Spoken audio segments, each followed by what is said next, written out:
साथियों, स्वागत है आप सभी का मेरे यूट्यूब चैनल पर। अभी तक अगर आपने इस चैनल को सब्सक्राइब नहीं किया है, तो इस चैनल को सब्सक्राइब करिए विद बेल आइकन के साथ। तो अब हम यहाँ पे सेल सिग्नलिंग के अगले क्रम में अब हम यहाँ पर जिस सिग्नलिंग का हम यहाँ पे स्टडी करेंगे, वो है नॉच डेल्टा सिग्नलिंग पाथवे। तो ये भी बहुत ही इम्पोर्टेंट सिग्नलिंग पाथवे है, जहाँ से एग्ज़ाम्स में क्वेश्चंस पूछे जाते हैं। तो अब हम यहाँ पर नॉच सिग्नलिंग पाथवे को डिटेल में कवर करते हैं। तो यहाँ पे आप जैसे देख सकते हैं, the receptor notch is a latent transcriptional regulatory protein होता है। तो अब हम यहाँ पे इसको पूरी स्टडी करते हैं।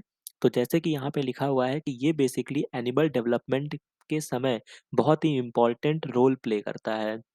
तो इस बात को हम याद रखेंगे कि ये डेवलपमेंटल बायोलॉजी में ये बहुत देखने को मिलता है। बेसिकली ये अगर आप इसमें देखते हैं, अगर आपने ड्रोसोफिला पढ़ा होगा, तो वहाँ पे ड्रोसोफिला के न्यूरोनल सेल्स के डेवलपमेंट में इनका मेजर रोल होता है।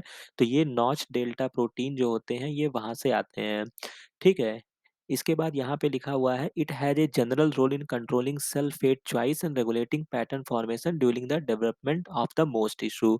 तो डेवलपमेंटल बायोलॉजी में इनका रोल होता है, और बेसिकली होता क्या है, यहाँ पे आप इसको समझ सकते हैं। जैसे यहाँ पे लिखा है कि the however for its role in the production of Drosophila neuronal cell which usually arise as a isolated single cell with in epithelial sheet of precursor cell. मतलब क्या होता है कि ये प्रिकर्सर सेल्स जो होती हैं, वो डिसाइड करती हैं कि हमको किस में बनना है। हालांकि इस बात को हम डिटेल में समझेंगे, ये बहुत ही इंपॉर्टेंट पॉइंट है, जहाँ से आप कॉन्सेप्ट को क्लियर कर सकते हैं कि सेल्स जो होगी वो एक ही प्रिकर्सर होगी, बट उसने अपना फेट को चॉइस कर लिया है। कि मान लीजिए कि उसने सोच लिया कि अब हमको लीवर सेल बननी है या ब्रेन की सेल्स बननी है, तो हमको सामने वाली सेल्स को बोल देना है कि अब आप ब्रेन की सेल्स नहीं बनेंगे। तो वो स्टोरी यहाँ पर लागू होती है, जिसको अभी मैं डिटेल में आपको समझाऊंगा। During this process when a precursor cell commit to becoming a neuronal cell, it signal to immediate neighbour cell not to do the same. मतलब सामने वाले सेल्स को बोल देना है कि आपको ये काम नहीं करना है, और आपको किसी और में कन्वर्ट होना है। इस प्रोसेस का जो दूसरा नाम है, वो आप देख सकते हैं, इसको लैटरल इनिबिशन भी बोला जाता है, या कॉन्टेक्ट डिपेंडेंट सिग्नलिंग इसको बोलते हैं। ठीक है? ये बहुत ही इंपॉर्टेंट पॉइंट है, जो आपसे एग्जाम में पूछे जाएंगे। That is activated by a single pass transmembrane signal protein delta होता है, जो कि सरफेस पर पाया जाता है फ्यूचर न्यूरोनल सेल्स। तो ये जो होते हैं वो सरफेस पे पाए जाते हैं, और रिसेप्टर जो नॉच होता है, ये भी नेबरिंग सेल्स पर पाए जाते हैं। तो दोनों ही सेल सरफेस प्रोटीन होते हैं। इस बात को हम याद रखेंगे। कॉन्टेक्ट डिपेंडेंट, लैटरल इनिबिशन, ये सारी स्टोरी हमने यहाँ पे देख ली है।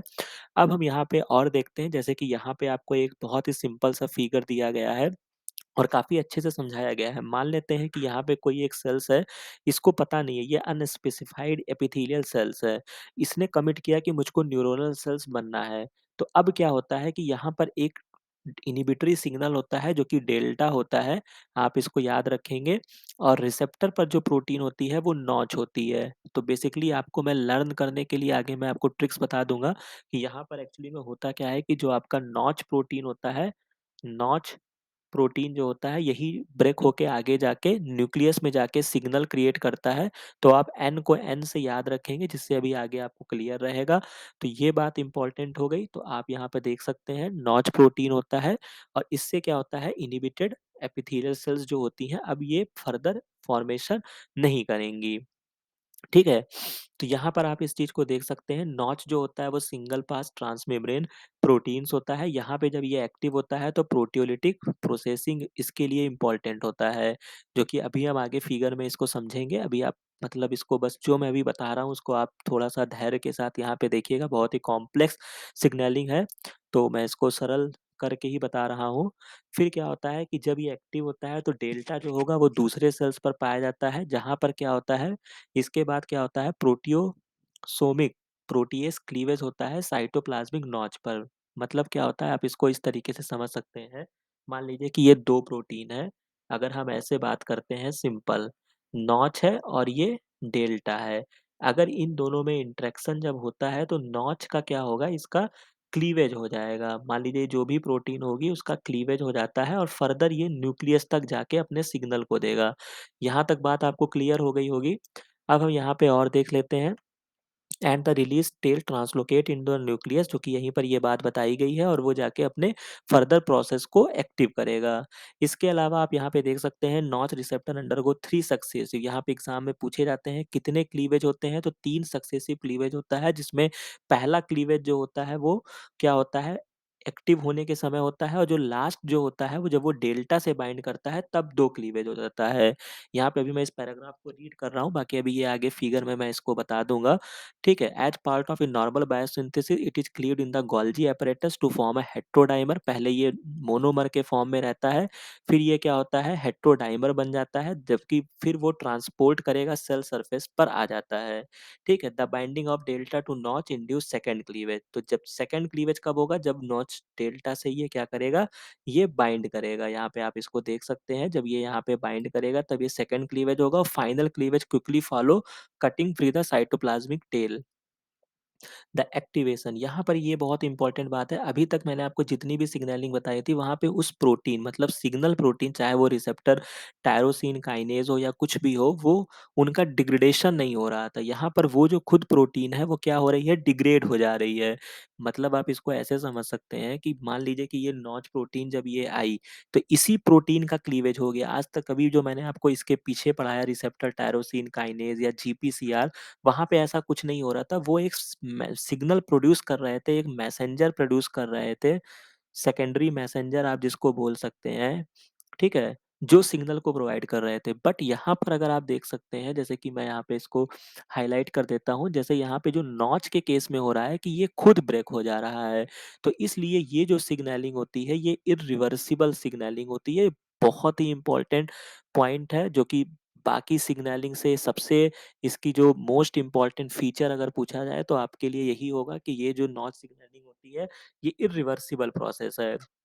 तो बाकी हम इसको और देख लेते हैं। फाइनल क्लीवेज हो जाता है, जिसके लिए गामा सिक्रिटेज एक कॉम्प्लेक्स की आवश्यकता होती है। बाकी अगर आप इसका क्लिनिकल टर्म्स में यहाँ पे देखते हैं तो वन ऑफ इट्स इसेंशियल सब यूनिट जो कि प्रिसेनलिन प्री प्रीसैनलिन इसको बोलते हैं technically, because mutation in the gene encode a frequent cause of Alzheimer disease से इसका रिलेशन होता है, जो कि होता क्या है कि प्री सेनाइल डिमेंशिया कॉज हो जाता है। ठीक है, तो इस बात को आप याद रखेंगे कि नॉच डेल्टा चूंकि ऑब्वियस सी बात है डेवलपमेंटल बायोलॉजी में है, न्यूरोनल सेल से है, तो ये एल्जाइमर डिजीज से इसका लिंक है।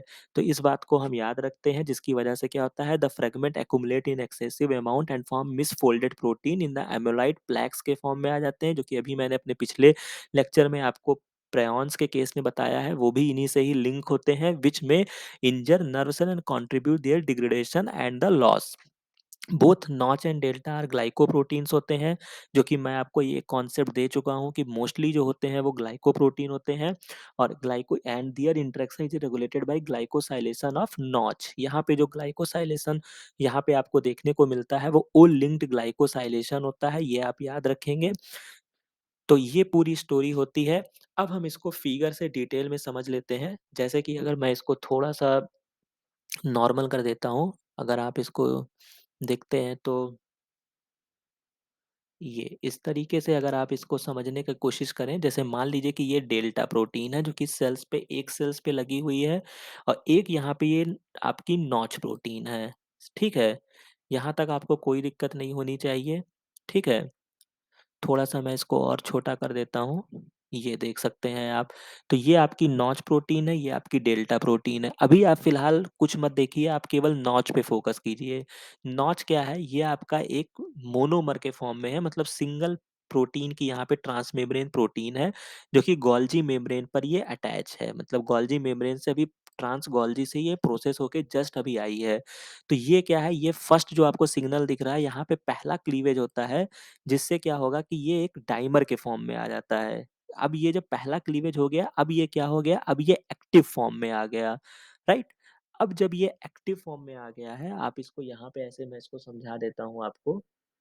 जैसे कि क्या है कि ये आपका नॉच प्रोटीन था, यहाँ पर इसका पहला क्लीवेज हो रहा है, ठीक है?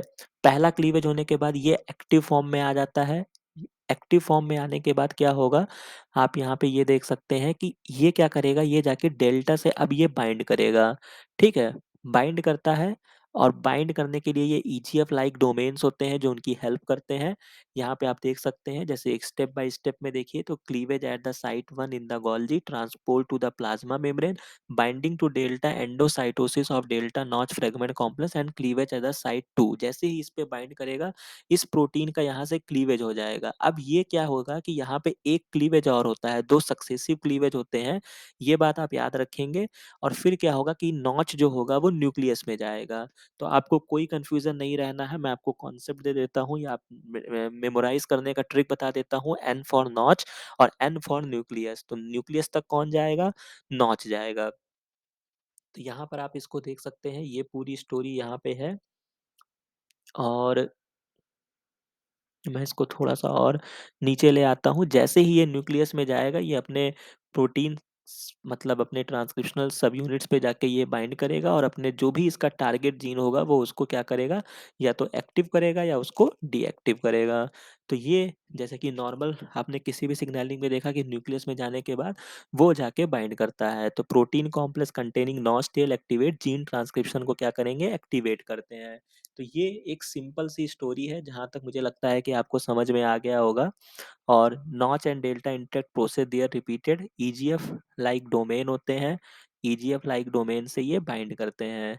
तो ये एक सिंपल सी स्टोरी थी, जो कि आप सिंपल सा मैंने आपको नॉच डेल्टा बता दिया है, जो कि एग्जाम्स में आपसे बहुत पूछा जाता है ये क्वेश्चन। तो आप इसको सिंपल समझ सकते हैं। तो अगर हम समझने के लिए देखें तो नॉच था आपका डेल्टा प्रोटीन है। डेल्टा जो है वो आपका इन्हिबिटरी है, राइट? इन्हिबिटरी है, कोई कंफ्यूजन नहीं होनी चाहिए, ठीक है। नॉच जो होगा जब इन दोनों में इंटरेक्शन होगा, नॉच का क्या होगा, यहाँ पर क्या होता है, 3 क्लीवेज होता है, ठीक है। पहला क्लीवेज जो होगा वो इसके बाइंडिंग से पहले ही हो जाएगा जब ये एक्टिव होगा, ठीक है। दूसरा तीसरा कब होगा, जब ये इससे बाइंड करेगा, इसके बाद सेकंड क्लीवेज होगा, थर्ड क्लीवेज होगा इस सीक्वेंस में। और जैसे ही ये क्लीवेज होगा, ये क्या होगा, नॉच जो होगा वो कहाँ जाएगा, न्यूक्लियस में चला जाएगा, ठीक है। ये सिग्नलिंग हो गई। इसके बाद क्या है, ये प्रोटीन जो है आप खुद ही देख रहे हैं कि ये डिग्रेड हो जा रही है या नीचे जाके अपना काम कर रही है। तो ये जो पूरी प्रोसेस है, ये इरिवर्सिबल प्रोसेस है। और सेम प्रिकर्सर सेल्स जो होती हैं वो दिखाती हैं, ये बहुत ही इम्पोर्टेंट पॉइंट है। सेम प्रिकर्सर सेल्स को लेकर होती हैं, मतलब जो कि मतलब उनका जो प्रिकर्सर है वो तो सेम है ना। मान लीजिए इनिशियली तो वो सेल सेम थी, बट अब इस सेल्स ने डिसाइड किया कि मुझको न्यूरॉन्स बनना है, तब ये अपने ऊपर इनिबिटरी प्रोटीन डेल्टा को शो कर रही है। और बाकी सबके पास नॉच है जो आके बाइंड करेगा। कोई कंफ्यूजन? यहाँ तक नहीं कंफ्यूजन है। इसके अलावा ये सिंपल सी स्टोरी डेवलपमेंट के समय आई है, ठीक है, डेवलपमेंटल बायोलॉजी के समय है। ड्रोसोफिला में के स्टोरी में आपको देखने को मिलेगा, ठीक है। तो ये सारे पॉइंट्स आप याद रखेंगे। इसके अलावा चूंकि न्यूरोनल डिजीज है, तो कुछ भी यहाँ पे दिक्कत होगा तो क्या होगा, न्यूरोलॉजिकल डिसऑर्डर यानी कि एल्जाइमर डिजीज से इसका लेना देना है। तो ये इतनी बातों को मैंने कवर कर दिया है। और इस सिग्नलिंग में बस यही एक इम्पॉर्टेंट पॉइंट्स थे जो मैंने आपको बता दिया है। इस बात को आप याद रखेंगे। बाकी होप ये वीडियो आपको अच्छा लगा होगा। इसको लाइक, शेयर और सब्सक्राइब करना मत भूलिएगा। थैंक यू, मिलते हैं नए वीडियो में। और एक इम्पॉर्टेंट चीज़, अगर आपको इस लेक्चर में कहीं पर भी किसी भी जगह कोई भी कन्फ्यूज़न अगर आपको होती है, तो आप प्लीज़ उसको कमेंट सेक्शन में ज़रूर बताइएगा। बाकी मिलते हैं नए वीडियो में नए लेक्चर के साथ। Thank you.